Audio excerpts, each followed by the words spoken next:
بسم الله الرحمن الرحيم وإذ قلنا للملائكة اسجدوا لآدم فسجدوا إلا إبليس أبى واستكبر وكان من الكافرين وقلنا يا آدم اسكن أنت وزوجك الجنة وكلا منها رغدا حيث شئتما ولا تقربا هذه الشجرة فتكونا من الظالمين فأزلهما الشيطان عنها فأخرجهما مما كانا فيه وقلنا اهبطوا بعضكم لبعض عدو ولكم في الأرض مستقر ومتاع إلى حين صدق الله العظيم.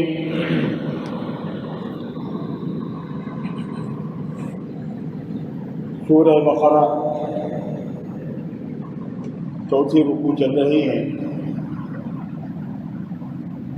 اس کی ابتدا سے مضمون یہ چل رہا ہے کہ سورہ فاتحہ میں بندے نے اللہ سے ہدایت کی دعا مانگی اور سورہ بقرہ میں اللہ نے اس ہدایت کی تفصیل بیان فرما دی کہ یہ ہے وہ ہدایت جو تم مانگ رہے ہو. اس کے حصول کے لیے ایمان شرط ہے اور ایمان والوں کی یہ صفات وہ بتلا دیا شروع کی 5 آیتوں میں، اور پھر انکار کرنے والوں کے بارے میں بتایا کافروں کے متعلق 2 آیتوں میں، اور 13 آیتوں میں منافقوں سے متعلق بتلا دیا. اور پھر اس کے بعد قرآن کریم کی دعوت شروع ہوئی. ابتدا پہلی دعوت توحید کی اور اللہ کی عبادت کی دعوت کی، اور اس پر دلائل قائم فرمائے کہ دیکھو تمہیں جو اللہ کی دعوت، اللہ کی عبادت اور توحید کی دعوت دی جاتی ہے وہ صرف کوئی دعوت نہیں ہے بلکہ دلائل کے ساتھ ہے کہ اللہ نے تم کو پیدا کیا اور یعنی اس نے یہ سارا نظام قائم کیا تمہارے لیے. پھر رسالت کی دعوت دی. ظاہر اللہ کو تو بہت سارے مشرک مانتے ہیں لیکن رسول اللہ صلی اللہ علیہ وسلم کا انکار کرتے ہیں، اس لیے دوسری بنیادی دعوت رسالت کی دی کہ حضور پاک صلی اللہ علیہ وسلم کی رسالت کو مانو اور دیکھو ان کے پاس ہماری دلیل اور ہماری نشانی اور معجزہ قرآن کریم، اور دیکھو یہ ہمارا ہی کلام ہے. اگر تمہیں شبہ ہو تو پھر تم اس کے مقابلے میں کوئی کلام لا کے دکھا دو، کوئی صورت لا کے دکھا دو، تم نہیں کر سکتے. دلائل قائم کیے رسالت پر، اور پھر اس کے بعد اللہ نے ایمان والوں کو بشارت دی اور پھر کچھ مثالیں بھی بیان فرمائی. اور پھر اس کے بعد گزشتہ سبق جو گزرا تھا یعنی جہاں سے چوتھی رکوع شروع ہوئی، اس میں یہ کہہ رہے کہ دیکھو ہم نے انسان کو اپنا خلیفہ بنایا ہے، اور جب ہم نے انسان کے بنانے کا ارادہ کیا تو ہم نے فرشتوں کے سامنے اپنے ارادے کو ظاہر کیا.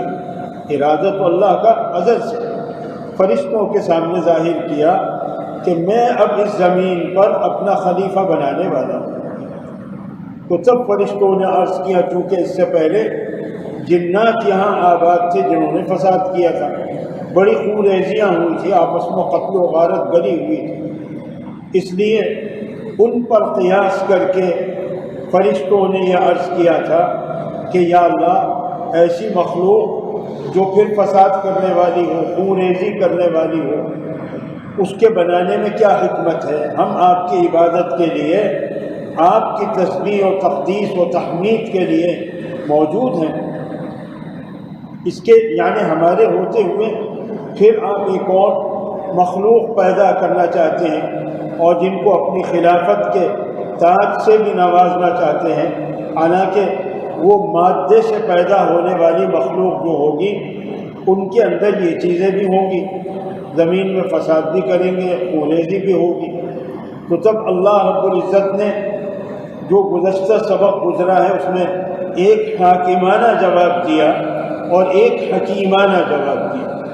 حاکمانہ جواب یہ دیا کہ میں جانتا ہوں، تمہیں کیا پتہ، اس لیے جو میں کر رہا ہوں وہ تو میں کروں. یہ حاکمانہ جواب. اور حکیمانہ جواب یہ دیا کہ اللہ رب العزت نے آدم علیہ السلام کو ان کے مزاج اور فطرت کے مطابق وہ چیزیں سکھائیں جو فرشتے نہیں سیکھ سکتے تھے، اور پھر فرشتوں سے کہا تم بتاؤ یہ کیا ہیں یہ ساری چیزیں۔ فرشتوں نے کہا ہم تو نہیں جانتے، ہمیں تو معلوم نہیں، ہمیں تو صرف وہی معلوم ہے جو آپ نے ہمیں سکھائی یا آپ نے ہمارے مزاج میں رکھا۔ تب اللہ نے حضرت آدم علیہ السلام سے فرمایا کہ تم بتلاؤ ان ساری چیزوں کی کے نام اور ان ساری چیزوں کی کیفیات و حالات۔ تب آدم علیہ السلام نے بتلا دیے۔ تو تب اللہ رب العزت فرمایا کہ میں تم سے کہتا نہیں تھا کہ میں آسمانوں اور زمین کے غیب کو جاننے والا ہوں، اور تمہیں کیا پتہ؟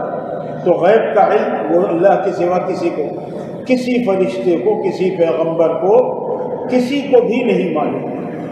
تو یہ یعنی اللہ نے یہ بھی بطور نعمت کے ذکر فرمایا کہ دیکھو یہ ہماری نعمت ہی تو ہے کہ ہم نے تمہیں پیدا کیا اور تمہارے سر پر خلافت کا تاج رکھا، تمہیں اپنا خلیفہ بنایا، اپنا نائب بنایا۔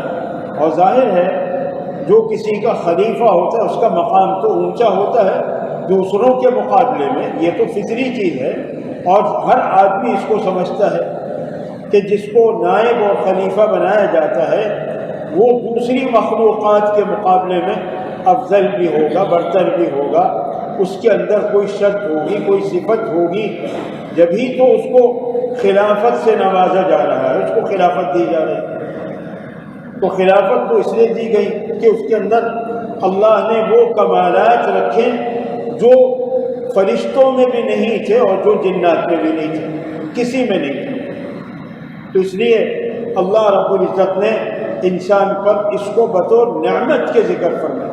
میں نے گزشتہ سبق میں کہا تھا جو پہلا حرف ہے وَإِذْ قَالَ رَبُّكَ، اور جب کہا تیرے رب نے، جب یہ اذ بمعنی اذکر کوئی بھی آتا ہے کہ یاد کرو وہ وقت جب تمہارے پروردگار نے، یعنی کیوں کہا جا رہا یاد کرو؟ اس لیے کہ اللہ کی نعمت ہے، اللہ کا احسان ہے کہ اللہ نے اس نعمت سے، اس احسان سے نوازا کہ انسان کو اپنا خلیفہ بنایا۔ اور پھر میں نے گزشتہ سبق میں یہ بھی کہا تھا کہ دیکھیں خلافت براہ راست وہ تو انبیاء علیہ السلام، اللہ کے براہ راست خلفاء انبیاء علیہ السلام۔ حضرت آدم علیہ السلام اللہ کے نبی بھی تھے، رسول بھی تھے، پیغمبر تھے، پہلے پیغمبر تھے، اللہ کے پہلے انسان تھے اور پہلے پیغمبر تھے، اس لیے پہلے براہ راست خلیفہ تھے اللہ کے حضرت آدم علیہ السلام۔ تو براہ راست خلافت تو انبیاء علیہ السلام کی ہے، اور پھر ان کے واسطے سے ان کے خلفاء ہیں، اور پھر پوری امت اپنے نبی کا خلیفہ ہوتی ہے۔ پوری امت کو اپنے نبی کی خلافت اور نیابت کرنی ہوتی ہے۔ اس لیے یعنی یہ خلافت عام انسانوں کے لیے بالواسطہ ہے اور انبیاء علیہ السلام کے لیے براہ راست ہے، بغیر واسطے کے۔ تو انبیاء علیہ السلام براہ راست اللہ کے خلیفہ ہیں، براہ راست اللہ سے احکامات لیتے ہیں، براہ راست اللہ کی طرف سے ان پر وحی آتی ہے اللہ کی طرف سے۔ اور ان میں سے کچھ وہ ہیں جن کو اللہ رب العزت نے براہ راست ان سے کلام فرمایا، ان سے بات کی، تو کچھ وہ ہیں۔ تو بہرحال انبیاء علیہ السلام ان میں کچھ وہ ہیں جن پر اللہ نے کتابیں نازل فرمائی اور ان کو رسالت سے نوازا، اور باقی انبیاء عام ہیں۔ نبی کے معنی بھی یہ نہیں کہ نبی کا مرتبہ کوئی کم ہوتا ہے، لیکن رسالت اصحاب شریعت اور اصحاب عزیمت، یعنی ان کا مرتبہ عام انبیاء کے مقابلے میں اس بنیاد پہ بلند ہوتا ہے کہ ان کو کتابیں دی گئیں، ان کو شریعتیں ملی، اور باقی انبیاء علیہ السلام وہ ان کی شریعتوں کو آگے چلانے والے ہیں، لیکن ان انبیاء پر بھی وحی آتی ہے اللہ کی طرف سے براہ راست۔ انبیاء کا جیسے میں نے گزشتہ سبق میں کہا تھا، یہ میں بار بار تکرار اس لیے کرتا ہوں تاکہ یہ چیز ذہن میں رہے، اور یہ چیز ہمارے عقیدے میں شامل ہو جائے، رچ بس جائے کہ انبیاء علیہ السلام کوئی بھی مخلوق کے چناؤ سے نہیں بنا، اللہ کے براہ راست انتخاب سے اللہ نے اپنے علم اور اپنی حکمت کی بنیاد پر براہ راست انبیاء کو منتخب کیا۔ اس میں کسی کا کوئی دخل نہیں، نہ کسی فرشتے کا اور نہ کسی اور۔ ایسا نہیں ہے کہ فرشتے سے غلطی ہو گئی، وحی ادھر کی ادھر لے گئے، ایسا کچھ نہیں ہے، یہ سب غلط۔ کسی فرشتے سے کوئی غلطی ہو ہی نہیں سکتی، فرشتہ وحی میں کوئی غلطی کر ہی نہیں سکتا۔ نبیوں کا چناؤ اللہ کی طرف سے ہوتا، قرآن میں ہے اللہ یصطفی من الملائکۃ، میں نے گزشتہ سبق میں بتلا دیا تھا، لیکن تاکیداً تکراراً اس لیے کہہ رہا ہوں تاکہ یہ بات ہمیشہ ذہن میں رہے۔ دوسری بنیادی چیز یہ ہے اللہ کس کو منتخب کرتے ہیں، تو اللہ نے قرآن میں کہا اللہ خوب جانتے ہیں کہ کس کو منتخب کریں، اللہ اعلم حیث یجعل رسالہ، اللہ خوب جانتے ہیں۔ اس لیے اس میں اللہ کسی کی سنتے بھی نہیں ہے کہ اللہ کو کوئی کہے سفارش کر لے، ایسا بھی نہیں ہے، اللہ خوب جانتے ہیں۔ ہاں البتہ جیسا کہ حضرت ہارون علیہ السلام کہ حضرت موسیٰ علیہ السلام نے دعا فرمائی، لیکن حضرت ہارون علیہ السلام وہ اللہ کے علم میں پیغمبر تھے، اللہ کے علم میں پیغمبر تھے، اور ان کو منتخب اللہ نے اپنے علم ازلی میں کر دیا تھا۔ البتہ ذریعہ بنا حضرت موسیٰ علیہ السلام نے دعا فرمائی۔ تو بہرحال وہ یہ نہیں کہ حضرت موسیٰ علیہ السلام، اور کہاں بھی حضرت موسیٰ سے یہ کہا گیا قد اوتیت سؤلک یا موسیٰ، تمہاری دعا ہم نے قبول کر لی۔ تو بہرحال یعنی انبیاء علیہ السلام کا چناؤ براہ راست اللہ کی طرف سے ہوتا ہے، انتخاب ہوتا ہے، یہ کسی کے کسب سے، کسی کی محنت سے، کسی کی سفارش سے ہرگز نہیں ہوتا کہ کوئی کہے میں نے اتنی محنت کی میں نبی بن گیا، جیسے مرزا صاحب کہتے ہیں۔ تو بہرحال یہ بات ہمیشہ ذہن میں رکھیں، اور یہ ہمارے عقیدے کا حصہ ہے کہ انبیاء علیہ السلام اللہ کا انتخاب ہوتے ہیں۔ انبیاء علیہ السلام اس میں نہ کسی کا کسب اور نہ کسی کی محنت اور نہ کسی کی سفارش، ہرگز نہیں، کسی کے کہنے پر بھی نہیں اور کسی کی محنت پر بھی نہیں، کسی کی عبادت پر بھی نہیں کہ کوئی کہ میں نے اس لیے عبادت کی اس لیے مجھے نبوت کا منصب مل جائے، ایسا نہیں۔ ٹھیک ہے، یہ ذہن میں رہے تاکہ یہ جتنے بھی بعد میں جھوٹے دعوے دار ہیں یہ آپ کے ذہن، اس لیے کہ جب مرزا صاحب سے اور کچھ نہیں بن پڑا تو اس نے یہ کہہ دیا کہ میں تو امتی نبی ہوں، ذلی نبی ہوں، امتی نبی ہوں، نہیں کہ میں امتی بھی ہوں اور پھر امت کے اندر میں نے ایسے کمالات دکھائے کہ نبوت دے دی اللہ نے، تو ایسا نہیں ہوتا۔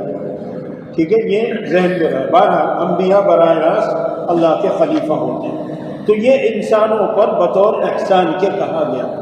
تو یہ دیکھیں علماً اللہ نے آدم علیہ السلام کا تفوق، ان کی اونچائی اور ان کی بڑائی اور ان کی فضیلت فرشتوں کے سامنے ظاہر فرما دی کہ دیکھو آدم علیہ السلام کا علم تم سے زیادہ ہے، اور تم آدم علیہ السلام کا علم تم سے زیادہ ہے، اور تم آدم علیہ السلام کے مقابلے میں کم علم ہو، اس لیے ان کا مرتبہ تم سے اونچا ہے۔ تو گزشتہ سبق میں یہ علمی فضیلت اس کے بارے میں کہا گیا۔ آج کے سبق میں آئیے، آج کیا کہہ رہے ہیں؟ آج ایک عملی تفوق اور عملی فضیلت قائم کی گئی کہ جب آدم تم سے اونچے ہیں اور ان کی فضیلت تم سے زیادہ ہے، تو اب تم عملاً بھی ایسا کام کر لو کہ تم عملاً اس چیز کو تسلیم کر لو کہ آدم تم سے اونچے ہیں اور آدم کی اونچائی کو مانو۔